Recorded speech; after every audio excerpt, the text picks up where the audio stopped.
Alright, so, here's the thing. No one has ever made a tier list for this one, so I had to create my own tier list. I showcased some of the other companies that were showcased during the other E3 press conferences as well, but just for the sake of this, I'm not going to include them. In fact, let me try and edit most of these. I do apologize if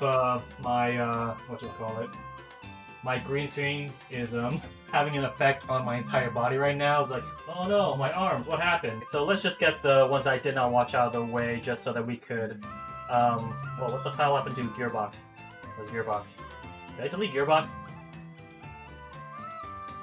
I think I might have accidentally deleted Gearbox. Oh no! Oh my god, why is Gearbox's logo so goddamn... Oh, I barely could see shit from that one. Let's just assume that this, tiny gap here is Gearbox. Hopefully you guys could see it. It's very tiny, but it's there. Oh wow, I only watched 7 press conferences so far, huh? Alright, well, this is something I can easily work with. So, let's just get the obvious one out of the way. 2K.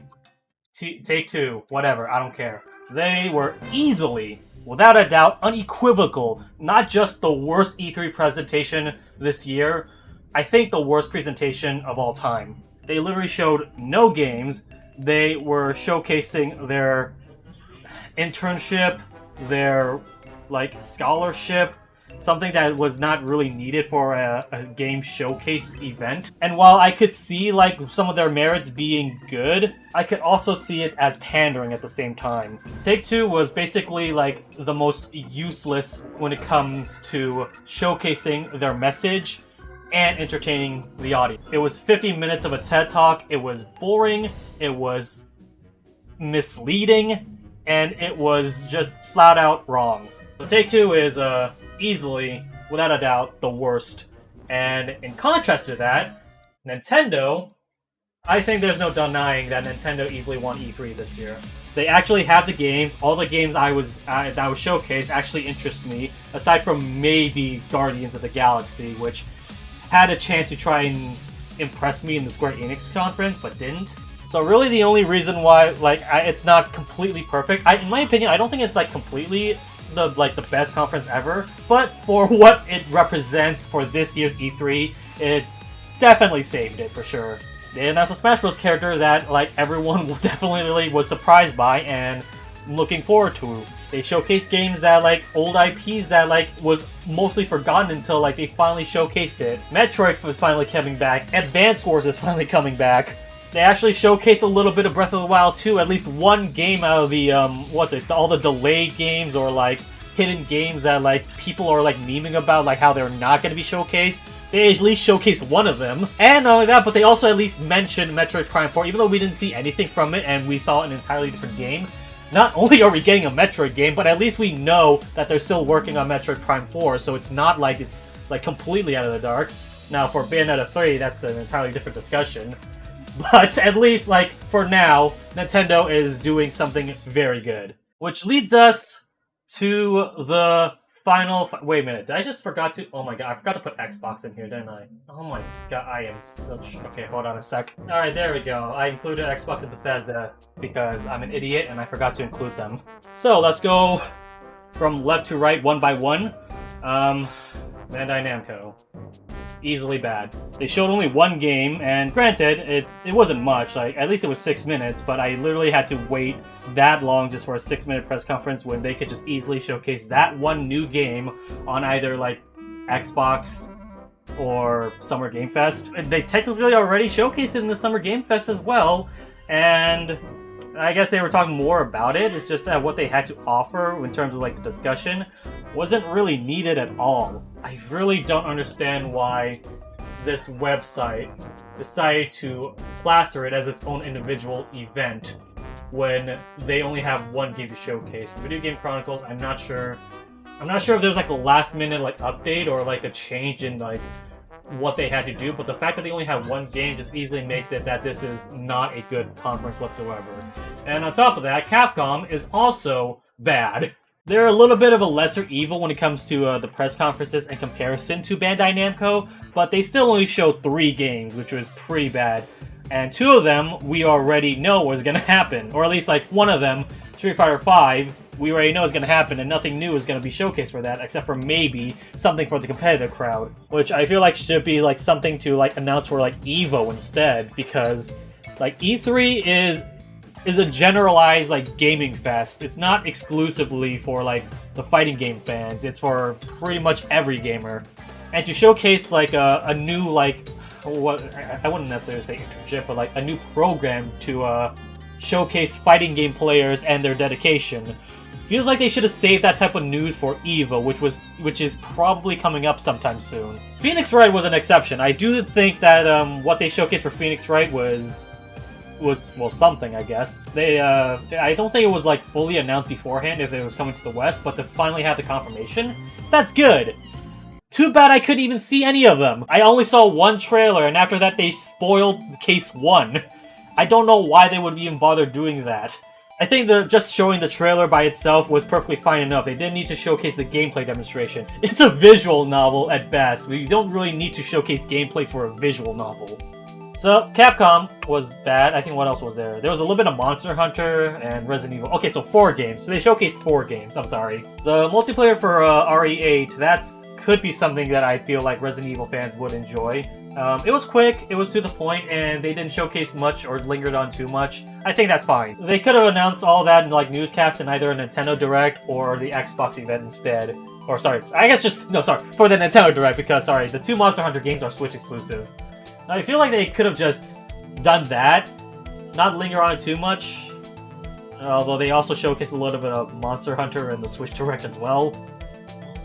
I don't know. I guess a little bit of a tiny... Okay, so Monster Hunter Rise. They could have announced a little bit of that as well. Or maybe a little bit more info about what's to come for the next couple of months instead of just what's happening this month. Square Enix. They're okay. They're not the worst by any means. Like, I've seen Square Enix pull out some stupid shit last time, but for what they showcased, it was alright, I guess. The Guardians of the Galaxy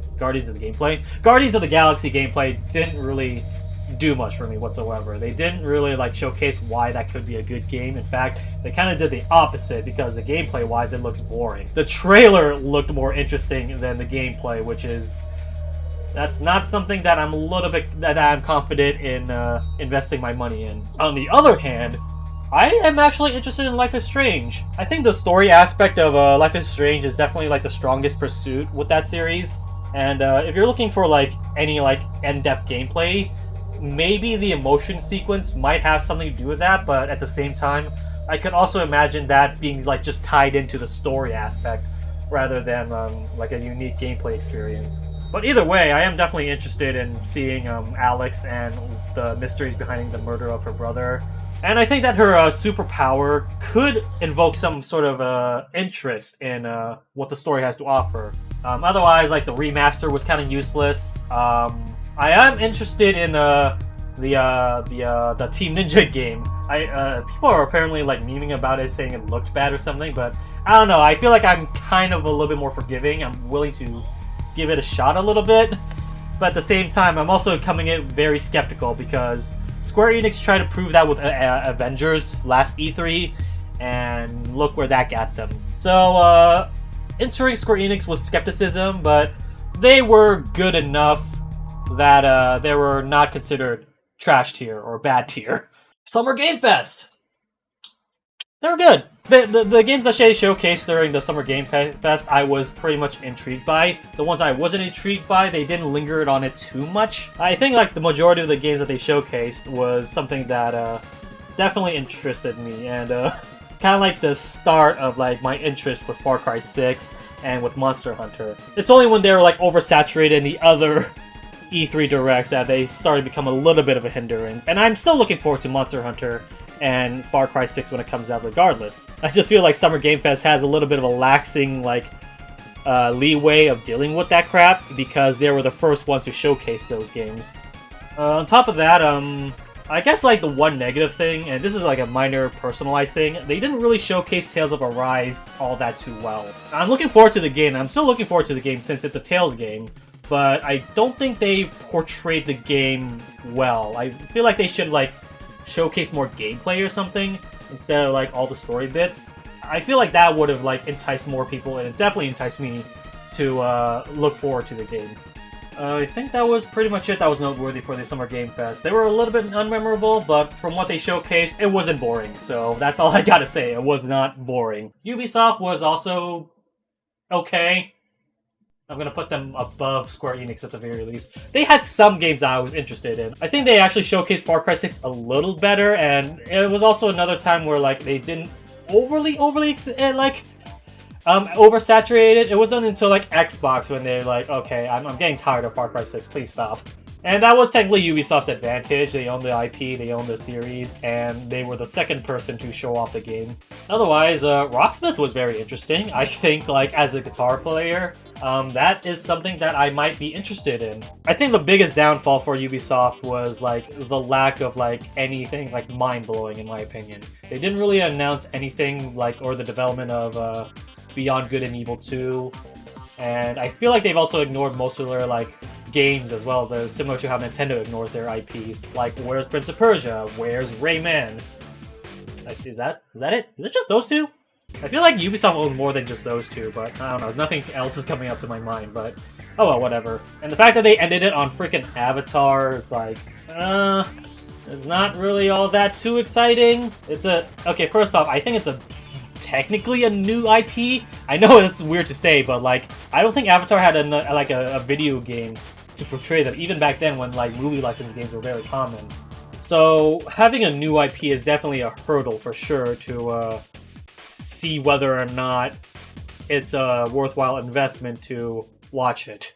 And lastly, that leads us to Xbox and Bethesda, which I will put on the good tier as well. They were good enough for what they showcased. I would have liked to see a little bit more. I would have liked that they like showcase something big for the end, like maybe more of the Halo gameplay or more like Halo news would have been nice as well.